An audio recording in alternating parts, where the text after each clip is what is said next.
Ya, ta se mai tata longa ile taiao nei. Se kakalango mo mua fa fonga tatu watunu. Se kakalango mo mua langa o lena sau news. Di taiao nei se ina ua mai ale ta longa ale blues ma le moana le na umatu nei. Pe ngai kala fu ikau fai nga ua fai inga le ia le moana le blues. O lea langa o mari ta longa le fai unga le veaso. Sorry, makau kia. Makau kia. Ala sau sida ia. Ile ta'alonga mo wada fa inga ile le moana ile blues le wo o mai le wo ta'alonga le sa tauna ilo o ta'alonga le wo tauna le wo ilo ile tulanga bo yai ola sa sida ola se vaenga o ani awala o ani metotia tamata alo le sa fatinu na malai uma fuai ona malolo le awole blues in mona lau talare fai so te tia uia vai taluana na mata mai le sisele ne o coach le blues o ben ota olanga sky dialia ole plana le blues maka mai ai decision o fai de o mal gemini o fai o la kama i kemi ngi o igla ko analyst foi le analyzing markalo o le ko inga plan fa mo fia la so se ko inga awanga so se ko inga awanga kautan menga le plan le plus pa ole menga o maka inga ya so le ani ole physicality ole malos okay ba ai for wiki hit you hit you ma ko la hit ya kuma ma kei foi le ole bika iruma pe foi pe attack ya le plus ya fen ka foi langa nga foi nga defend mai le mon al mena ngai o ko ro ke le plus fa nga kai di menga kai o mo lo we le mentality ya le mon ko nga plan ka ko de malo rosi la ile tau tengo me fa pe mi ya fen ka foi langa ko wal menga al plus le fa hit tai mo fo wiki nga bango white ko mere wings ya fa ko swing le polo ia pe cross kick mai voi le polo directly polo ngai ila ko wing men wa mai kau ai ko ro polo ile mona ona ai pa ai e man for man foi le eva ai kamaka alole le mana mai kasi sulima mai kasi sulima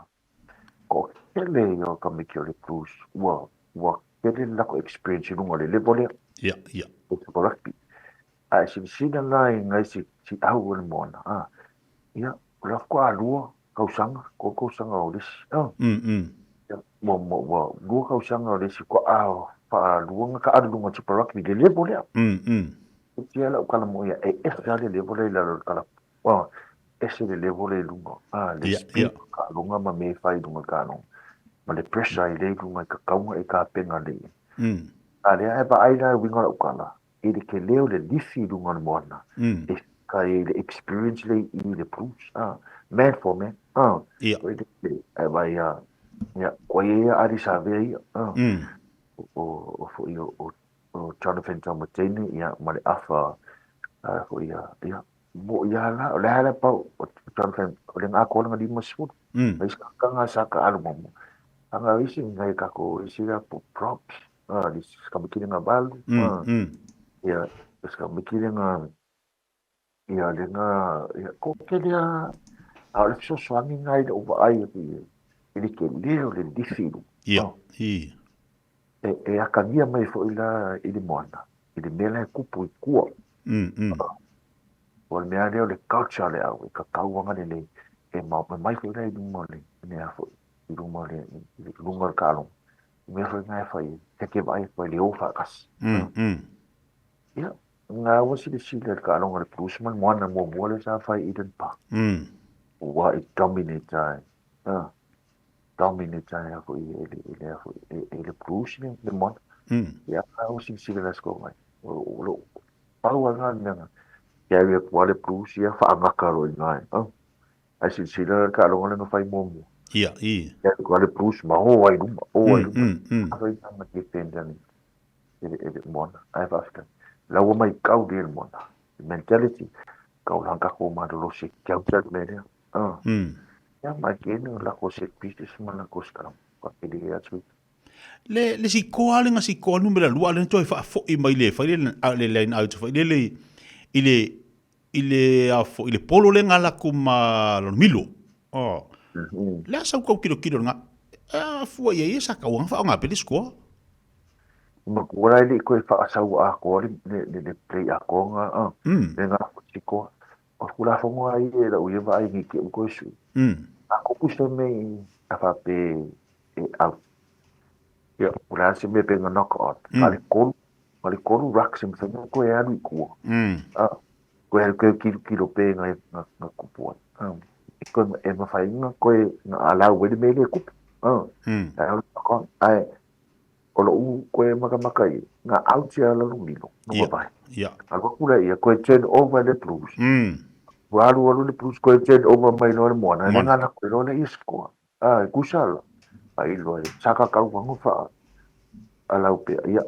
alanga la wo fashi o medicine na ko vai so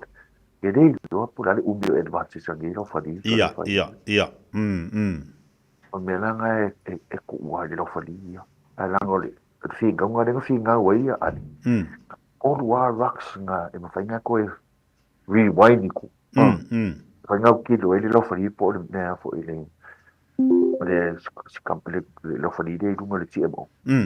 apa nga e patol belen ku ala ku chen ko chen over the books ya ro ko chen over mai ne mo ala ku sko ya so ye le malo le to tolu le fa for skala mo mona ali savea o fa ilangi mo numero va pe o le to tolu le ma le to lima le pito tonu o a ma fu fo ila ile uso tu pulo tu le na su ya tu le talo ale ngala ko nga wa ia propu wa le vanka lo le mon o ia le ale blues ya wa e skala mo tie ko la ko e tsake le ya le ne fo le me mo fa yung nga ru ye de ne na fo skala ia mo ko skala mo ya pa pengi ya e mo fa yung nga ru ye coaches fa pola se me mo fa yung ong fai inga ia vai skala mo le plus o le vinga ko pulo le scrum coach le mona o mo fa inga la ko fa va pen o nga yo le advantage o le siku wongo ban o le leo type 5 le leo props le mona mala ko ko ia mala ko lok o nga pe ka o ka le engine room nga le idea fio ka vali nga ru nga ia fea le meo ia la ko ka mo ka ia wi e la ia le lo di o e fai la mima ma ari no e ka mo e so le ko fai si me e singa lu nga fai au boy tilo le wingi le na luanga sko le tonga foi le e wingi le si pico o langa si ko le si pico ole e lua le si ko le lua sko le ale todo mai ia te le fatu ale si ina ua sui atu me lani to tonu pe ale na sui lo ia to matene alu le wingi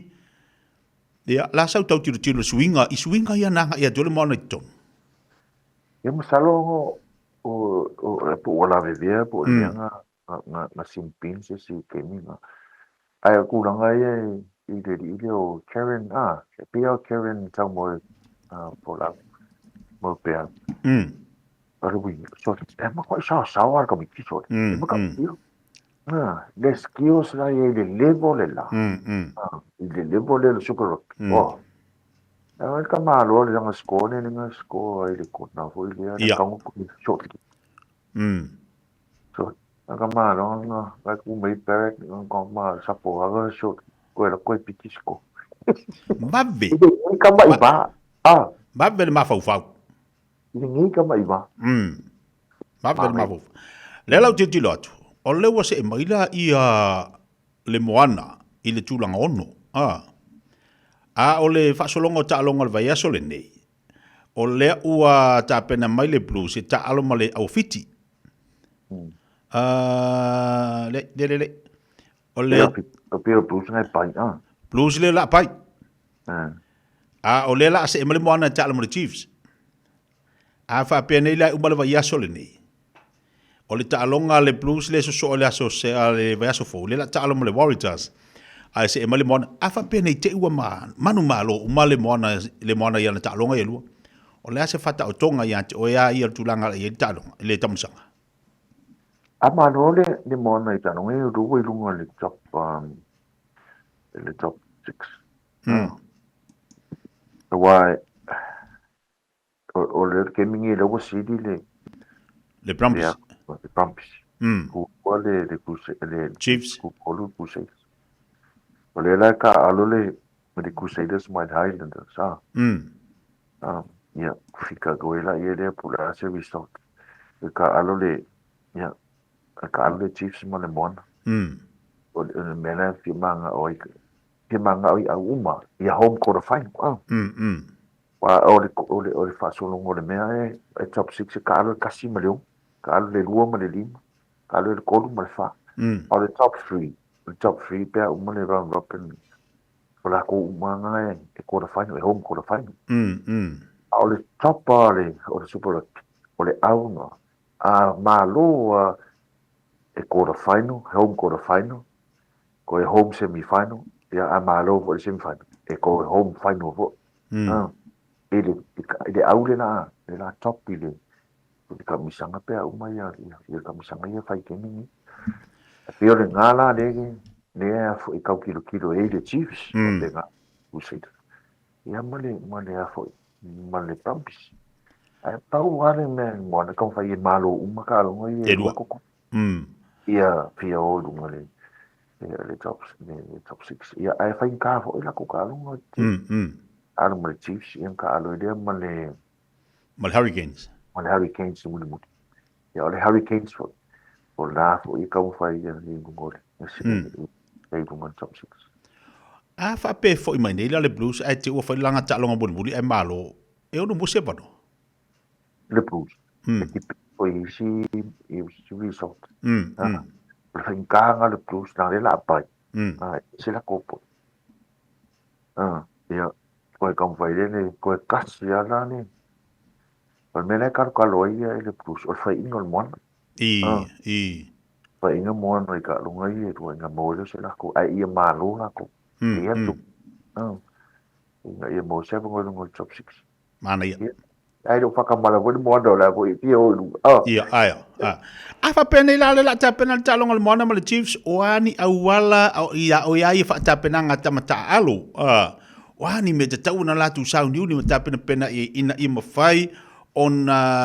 au sia le tūlanga o te tau na marumaro o tālonga le Chiefs ma le Hurricanes. E hawa si la e au le Chiefs e le lei umai le ka kon fai ai si la ka ngona le Chiefs ma le Crusaders te first half ese al ka alo le Chiefs ai kon fai al wal polo wa e no sa le second half was sui fo through the middle Gary era o ia de August Fosse do Mone o foi ele Chiefs. Eu ka vai na de days la ko tifi. Ya pa pe malo mani. Malo ele Chiefs. Então defense lá como o que ia. Wallace, não vai ficar com o Lemon. Ia.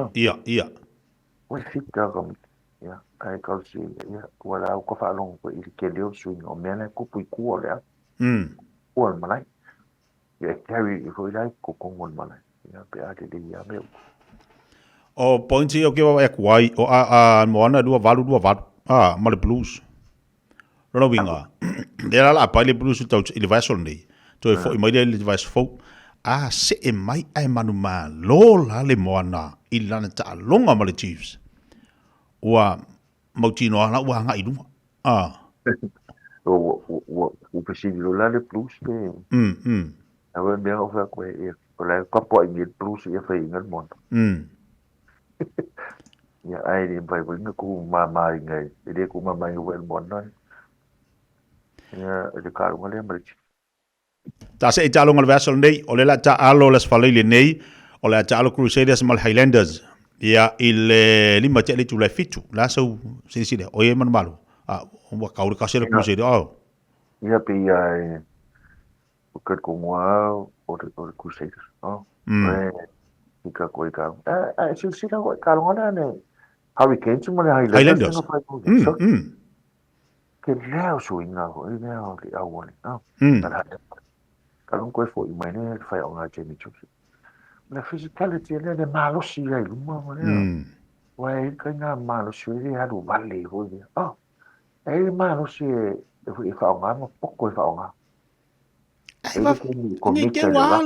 walu talong ke wa mako e mau ko Highlanders ya Crusaders ya o le singa me ka ko ke le lo but so far ke ranga o ko male i Crusaders e lo tel tonu ngai maloro Crusaders ya Highlanders Crusaders la o Highlanders Ave ese mai Crusaders mai dum top se mal talong ale Hurricanes pe al talong ale le fai oil Malaya Reds Australia to lusul lima li tulas fulu o yo no man mal o tasida talong fa ngata fu ele fengo fil talong ale pe afu ele Hurricanes durang lima o le Reds le sa fai mal tulang fa pe ya kuranga o kalonga e tua ia muri ole mo ko ku uma ya le malo si au uma pero Reds mo le Brumbies o au ngai lua Australia na lai kokong o top 6 gaming ya si da lai o la fo ik manga ole be se ku ma ale la ole le fo Hurricanes se caro i le fa ngofi ya de swing o Australia de ole era que fa pia ya que ka wa e o ale Reds fa ia ingala le Hurricanes le ale Reds e ongo ko e mingo ya ku lunga le mona foi malo mona e okay pa u de Hurricanes e o okay wala de plus tava pena pia fa ingale le Hurricanes mo le se bonus point ka o fa finka pa me ia o ngi se bonus points le Hurricanes ya ka vai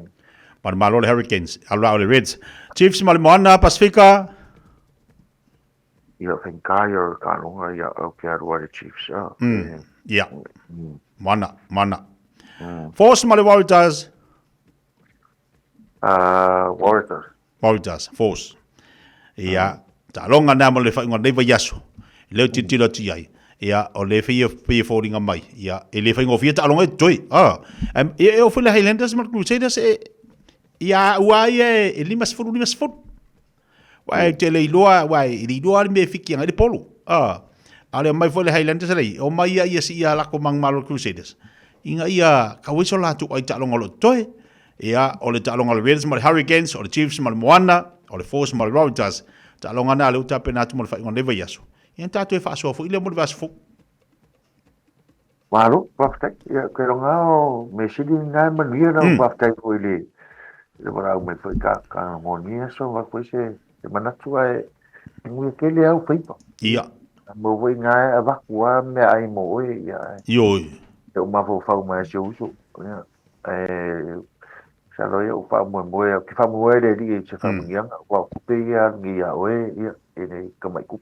yo mo ia ke le lava ku fa ngi ya so lo ko va te